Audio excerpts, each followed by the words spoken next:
I don't know what I'm gonna do when I'm gonna have 2 kids. This is my kind of minimalist version. Choose things where you love the problems. When the company runs without you, doesn't depend on your mood, doesn't depend on you being on maternity leave. I thought I lost everything. You think I'm gonna give more away? Who is the smartest person in this car?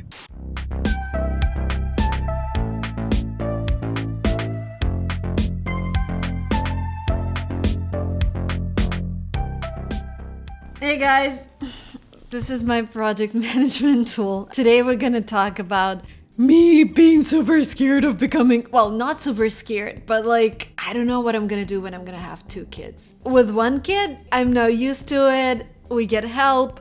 1 kid is not 2 kids, obviously. But these are all the projects that I'm running. I just wanted to talk to you about having to let go.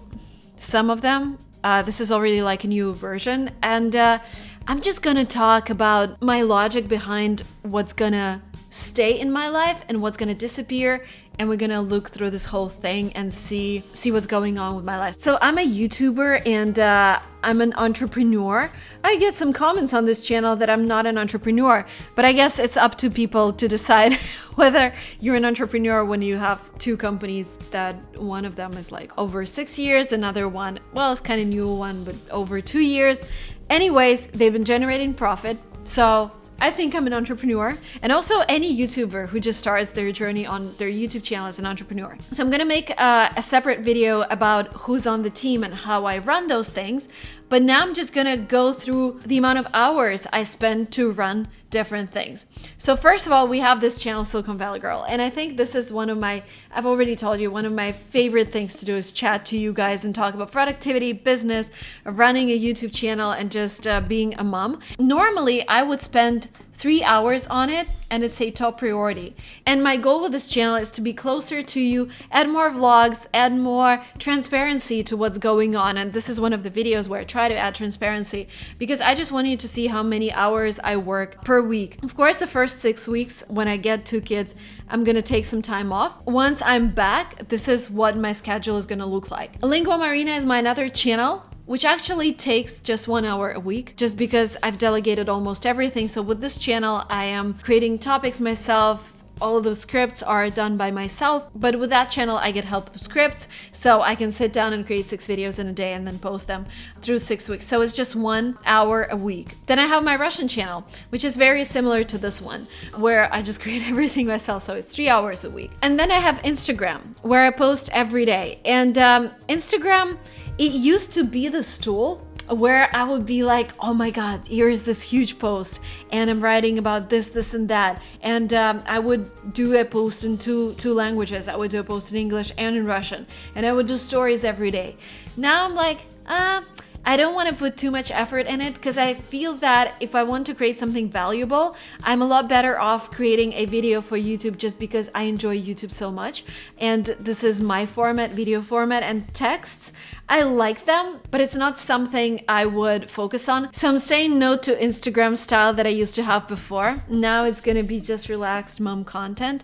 And I think this is the key to social media. Like, you need to post something that you can post consistently, because otherwise, like, coming up with things that you're not interested in or that seem too complicated, you're gonna burn out. So I decided that this is gonna be a general approach for every social media.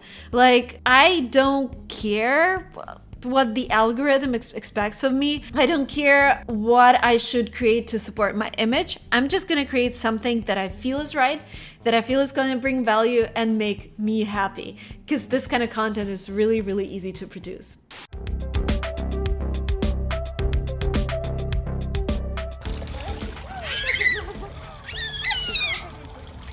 We're 5 minutes away from where Steve Jobs lived. And we just finished our photo shoot. It lasted for like an hour and a half. We're ready with amazing pictures. I don't normally like to do photo shoots. It takes time, but then I thought, you know, you're only pregnant with the second child once. And Emily's small and she's a little tired.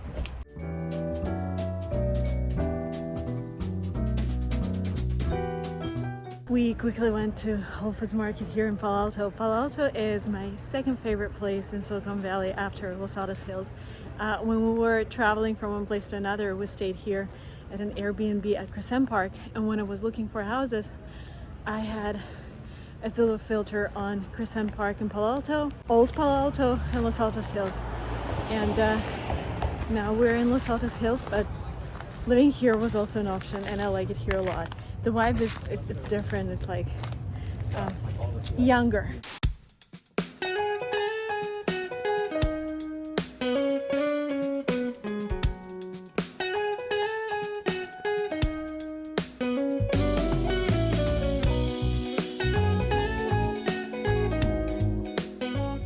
This video is sponsored by a company that helps you get a .online domain for your website. And I really like the trend that we're moving towards minimalism in everything. So minimalism in projects, I'm trying to get there. Minimalism in buying stuff, also really hard, especially when you're getting babies, especially when you're moving from a 2-bedroom apartment into a bigger house and you just feel that everything is empty and you need more stuff. But anyways, minimalism in your domain name is also super important, because sometimes I see names like 30-day marketing challenge with whoever, marina.com. Yes, it's great to have a .com domain, but when it's like so long, people can just make mistakes and they forget. I actually chose english.online for my English language workbook, and I think it's a great website, like something people that can remember. And with .online, the space is not crowded. So you can do something like, I don't know, invest with marina.online or buy used clothes.online. It just makes the website so much easier to remember, and it just reveals the nature of it. Because what I feel is that people come up with weird names just to get a domain, because everything on domains like .com can be fully booked. The word online is understood in over 25 languages, so it gives you this advantage of going international. Use code MARINA to get 90% off. The link will be down below, get.online, and again, the code is MARINA to get 90% off. Who is this beautiful baby girl? Venya, say hi to my followers, because I've never introduced you before. Is this the Silicon Valley the English girl? Oh, that's my first time. It's my debut. Yay! Oh, I'm nervous. What do I say? Hi, Mom. Say who you are. So what? Who you are. Hi, I'm wearing a mask. My name is Venya, and I'm from Los Angeles, and I'm a YouTuber. I'm many things, but I'm a YouTuber. I'm a teacher of English. If you want to learn it for real, I'm your guy, right? And I am a recording artist and I make music, so I live in LA. Did I mention that? So yeah, nice to meet you. I'm kind of nervous, like the first time. Yay. That's weird. Thank you. And he's also very stylish. I'm learning style from him. We are going to, Dima's favorite sushi place. It's not my favorite sushi place, but it's a very nostalgic place, because we're in Mountain View on Castro. And that building behind me is where 500 startups used to be. And Venya's here for 3 days.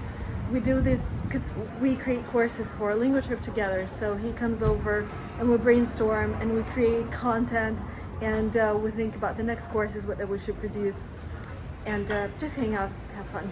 Who's this beautiful lady? Who's this beautiful lady? I like your outfit. Teta. Teta is woman in Russian. Hi. Hi, everyone. Emily. Hi. Emily. Say sushi. Sushi.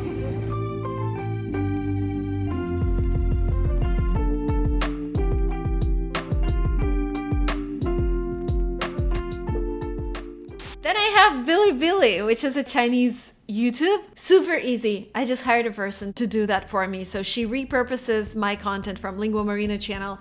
She adds subtitles, and I have a Chinese speaker who helps me with the titles and thumbnails. It's 0 hours a week, and I just check on revenue/performance every month. Then there is also TikTok. I had 2 TikTok accounts, one in Russian, one in English. And I decided that having 2 accounts is too much. So I stopped posting in Russian. With the English, I used to post almost every single day, but now I'm like, whatever, I'm just gonna post once a week because I want to focus on content that would get most views. So I'm giving up on posting every single day. I will post once a week. And by the way, the latest video that I published, let me show you. So I've adapted the strategy and instantly 690,000 views. And 40,000 views, 70,000 views. And before that, we had some videos that would underperform. Now we're just focusing on the best content. So again, delegated everything, and it's 0 hours a week. By the way, I also give stars to my projects. So the Bilibili and TikTok get 4 stars because it's repurposed content and this is not something I'm focusing on. So if something happens and I need to reduce the number of hours, I just start with getting rid of 4-star projects and 5-star projects, and then top projects would be hard to get rid of, but at least I see the priorities here. By the way, guys, in the next couple of videos, I wanted to talk about my team and who's on my team and how I hire people and how I delegate. So please let me know if you have any questions regarding that, because I will be happy to share things, but just be specific with your questions and comments down below. And in the next couple of videos, I will answer them. Then I have Twitter. Twitter is this platform where I'm not very active on, but where I am followed by people who I look up to, and I follow people who I look up to, mostly entrepreneurs, investors, other creators, and I really want to be visible to them, but at the same time, I don't want to be too noisy, so I'm really careful about posting there. Maybe it's like a wrong feeling that you get on a social network, because I feel that you have to feel that you're chatting to friends. On Twitter, I don't feel like I'm chatting to friends. I feel like I'm chatting to teachers, but I still think it's important, and I'm getting more and more comfortable with that social network, and I'm giving it 5 stars, 1 hour a week, because it's me posting. I can't delegate posts, but I can delegate video content, and this is what I did. I have a manager who just creates videos for Twitter, but I need to look through them, which is also time. Then I have Substack. I've shared that I started an email for creators where I share what's going on with my YouTube channels and how I grow there. I thought I would be able to do it once a week, but it actually takes a lot of time. One email takes at least a couple of hours. So I decided that I might do it once a month, maybe even not do it at all. So it's 30 minutes per week and a 4-star rating. Then I have some Telegram channels. They are in Russian and I'm writing by myself. Again, I used to do those once a week, but now I told myself, you know, with these 4-star projects, 4 and 5-star projects, I will just post there. I will just work on them whenever I want to. If I don't want to, there is no schedule. Like, I only have schedule for top projects, which are Instagram, my YouTube channels, and businesses. We're going to talk about those. YouTube School is a top project. This is a business. I have a course in Russian. I have a course in English, and I have a team there. So it's every day, it's 4 hours a week, and I control a lot of activities. I won't be recording a lot of new classes, but I still will be doing some live streams. Then I have LinguaTrip, also every day, 4 hours. With LinguaTrip, it's great because the brand LinguaTrip no longer depends on me. At the beginning, it was me doing everything. Now it's a big team, and I was able to delegate so many things, and my husband just runs the company. So I am more like this product person who comes in and says, oh, we need to create a cohort-based course for people who want to get an IT job in the US. Oh my God, we need to create a cohort-based course for people who want to study in the US. We need to do this, we need to do that. And then we brainstorm with a team and they just implement it. And sometimes I would do an ad for LinguaTrip on one of my channels. And this is just great. I think this is the perfect combination. When the company runs without you, doesn't depend on your mood, doesn't depend on you being on maternity leave, but also they work on your ideas. So I'm super happy with that. And then I have my English language workbook. Why does it say 2 hours a week? No, it's actually 0 hours a week because I don't do a lot of things there. So it's basically a workbook that I created, uploaded to Equid, and I promote it on my Lingua Marina channel and generates 4 to 5K a month. Perfect. I don't do anything. I was just thinking of hiring a manager to do some marketing activities. And then I have 2 secret projects that I don't want to talk about right now. For one, I have an NDA and I can't talk about it right now, but I will if it comes to life.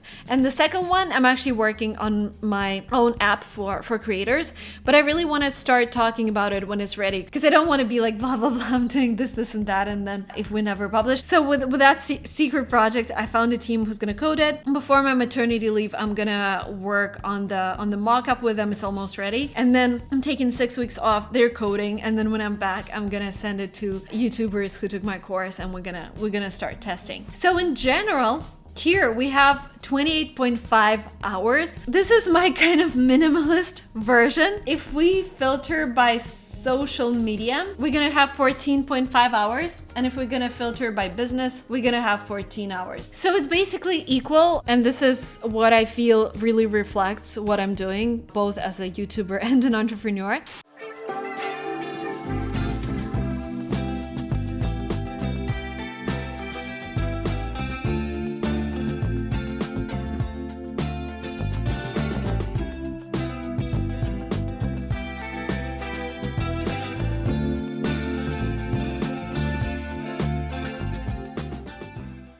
Venya lost his wallet.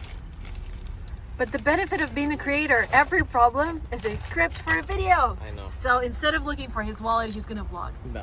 Yeah. When you choose to do things, like in general for a living, choose things where you love the problems.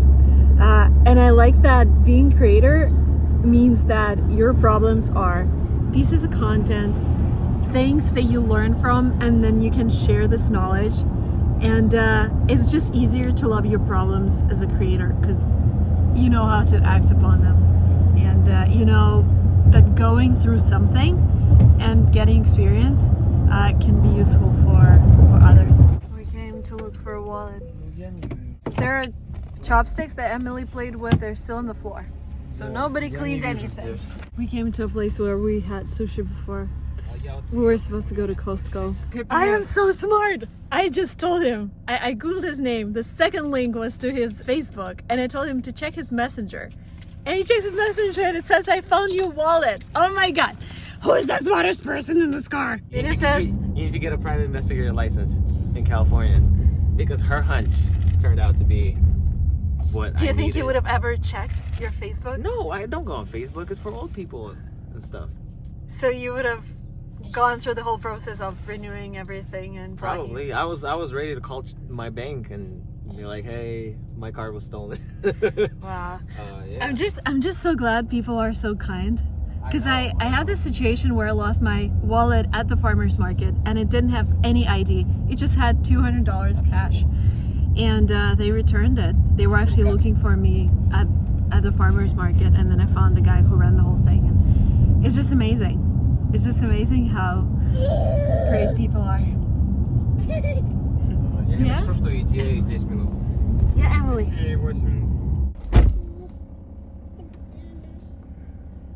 Venya is retrieving his wallet. Oh, so sweet. Why didn't you give them 100? No?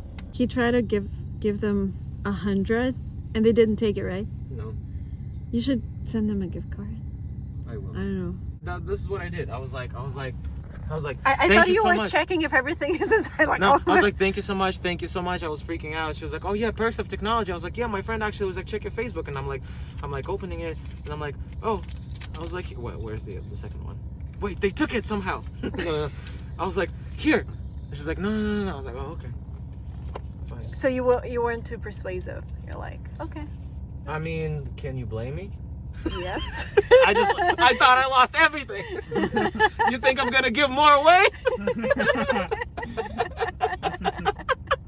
Such a great ending to the story. Nice, I like it.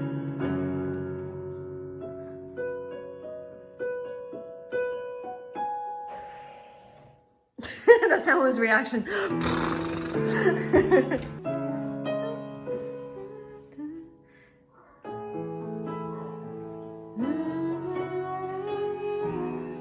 Thank you guys so much for watching this video up to the very end. Please let me know if it was useful. I feel like I want to chat to you as I'm chatting to friends and like just brainstorm things with you, but I'm not sure that you're actually looking for this type of content.